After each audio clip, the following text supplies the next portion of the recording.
Saya Didiko, ini adalah Infinix GT 10 Pro yang sudah bersama dengan saya 1 bulan lebih. Dan handphone ini benar-benar gua pakai banget, baik untuk gaming maupun untuk daily. Dan seperti biasa, setelah 1 bulan pemakaian ini, saya akan share apa adanya mengenai Infinix GT 10 Pro ini. Apakah masih worth it buat teman-teman beli ini? Mengingat isu throttlingnya yang sangat-sangat gencar banget diomongin oleh semua reviewer ya. Dan di video ini yang akan gue bahas lebih ke user experience saja. Karena sudah pasti banyak video review tentang Infinix GT 10 Pro ini, dan ini user experience-nya ini menurut saya. Jadi pertama kita bahas dulu untuk harganya. Sampai saat ini ketika saya bikin video ini, harga Infinix GT 10 Pro bisa teman-teman beli di rank harga 3,2 juta rupiah. Dan menurut saya di harga segitu tidak ada lawan untuk Infinix GT 10 Pro ini. Pertama yaitu dari kualitas layarnya. Dia sudah pakai AMOLED 1 miliar warna dan sudah saya sering compare dengan handphone lainnya kayak Poco X5 Pro, Realme GT Neo 3, Vivo X80,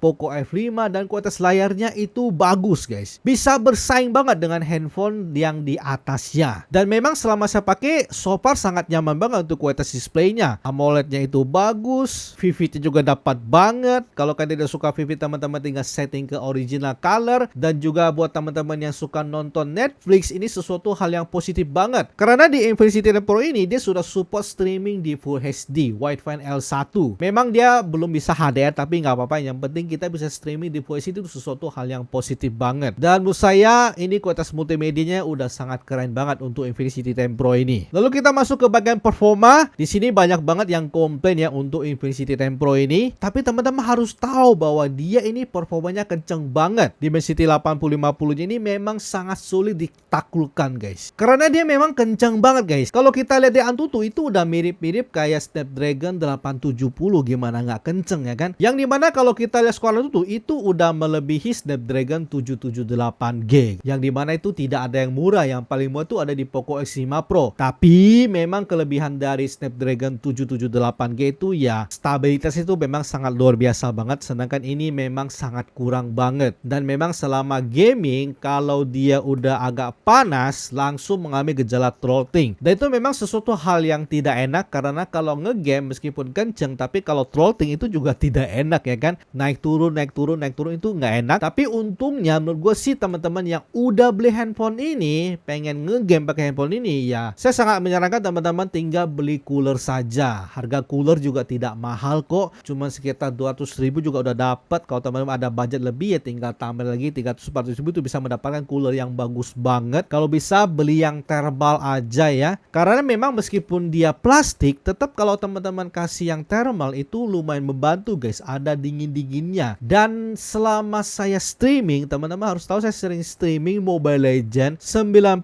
fps ultra pakai handphone ini, itu selama streaming kalau pakai cooler itu lancar guys. Jadi menurut gue ya tetap masih fine-fine aja sih. Karena pertama dia kan harganya juga udah murah banget, chipset juga kenceng banget, meskipun dia throttling, teman-teman tinggal pakai cooler sih harusnya masalah beres ya. Lalu bagaimana ketika dipakai buat daily? Sudah pasti nggak ada komplain guys ya. Gaming aja kenceng, daily itu tidak seperti kayak gaming yang dimana itu di push terus-terusan, sudah pasti dia mengambil throttling. Kalau pemakaian daily enggak guys. Selama saya pakai ya smooth-smooth aja, dan untungnya selama saya pakai tidak ada bug yang aneh-aneh guys. Jadi so far sangat nyaman. Gue udah ya browsing sosial media, chatting segala macam.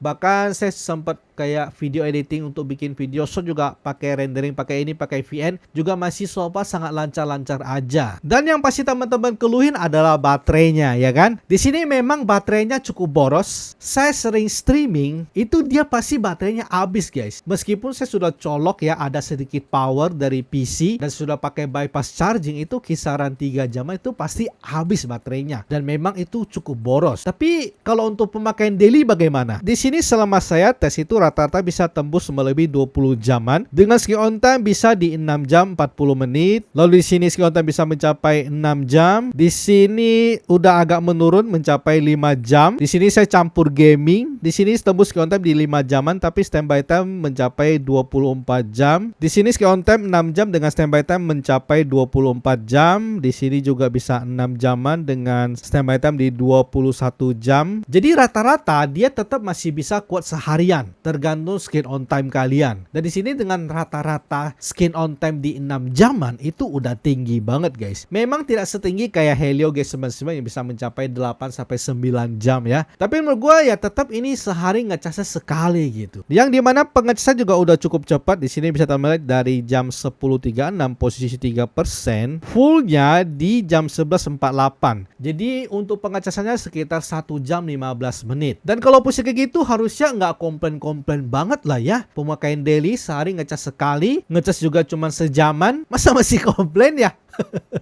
Lalu untuk kualitas kameranya juga nggak jelek-jelek banget. Saya sudah compare dengan Poco X5 Pro ya, meskipun dia kalah tapi ya ini handphone paling murah, paling kencang, storage badak. Ya menurut gue sih tetap kayaknya nggak komplain-komplain banget juga sih. Kameranya ya udah lumayan detail loh guys. Yang saya suka itu dari selfie-nya sih. Kalau foto kamera utama dia memang kadang agak vivid warnanya. Lalu untuk naik mood juga udah lumayan kualitasnya. Dan menurut saya kualitas kameranya ini kualitas kamera di rank harga 2-3 jutaan gitu. Dan tetap sesuai porsinya gitu. Sesuai dengan harganya untuk kualitas kameranya. Nggak yang burik banget gitu. Enggak guys. Lumayan detail. Dan perekaman video juga bisa sampai 4K 30fps. Tapi dia memang tidak bisa stabil di situ. Karena kalau teman-teman pengen stabil itu dia cuma jalan di 90-30 fps. Dan kualitas perekaman video Infinix ya dari dulu kayak gini guys ya. Belum ada peningkatan yang signifikan. Dari dulu itu kualitas kameranya masih segitu-segitu saja. Ada goyang-goyang gitu guys. Karena memang di Infinix ini perekaman stabilisasi videonya itu memang masih kurang guys ya. Mereka harus banyak berbeda di perekaman videonya. Dan untuk hasilnya apakah udah oke menurut kalian? Untuk kualitas warna, detailnya. Dan ini menggunakan kamera depan dari Infinix GT10 Pro. Saya rekam di 90-60 fps karena gue suka banget gitu dengan perekaman video 60 fps. Dan juga kalau teman-teman rekam di video 60 fps di upload ke Instagram itu juga ada ngaruh guys. Hasilnya bisa lebih bagus gitu dibanding teman-teman rekam di 30 fps. Nggak percaya? Coba buktiin aja sendiri. Oke?